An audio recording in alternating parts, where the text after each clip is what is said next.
PVP combination లో Vamsi Paidipally direction లో రూపొందనుండే cinema ఆగిపోయింది. అందుకు కారణాలు చూస్తే గతంలో ఇదే కాంబినేషన్ లో శ్రీకాంత్ అడ్డాల డైరెక్షన్ లో వచ్చిన బ్రహ్మోత్సవం సినిమా ఫ్లాప్ అవ్వడంతో డిస్ట్రిబ్యూటర్స్ చాలా లాస్ అయ్యారు.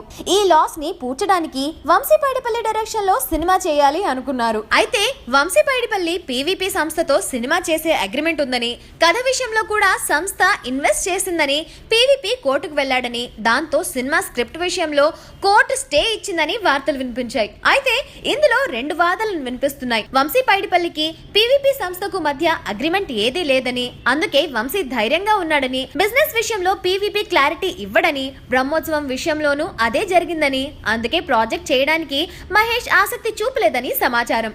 మరో వాదన ప్రకారం పీవీపీ ఈ విషయంపై ఏకంగా ప్రొడ్యూసర్స్ కౌన్సిల్ లోనే ఫిర్యాదు చేశాడని, ప్రొడ్యూసర్స్ కౌన్సిల్ ఇరు వర్గాల వారిని పిలిచి మాట్లాడుతుందని అంటుంది. ఎటువంటి అగ్రిమెంట్ లేకపోతే పీవీపీ ఎలా ఫిర్యాదు చేస్తాడు అనేదే వీరి వాదన. మరి ఈ విషయం ఎప్పుడు కొలిక్కి వస్తుందో చూడాలి.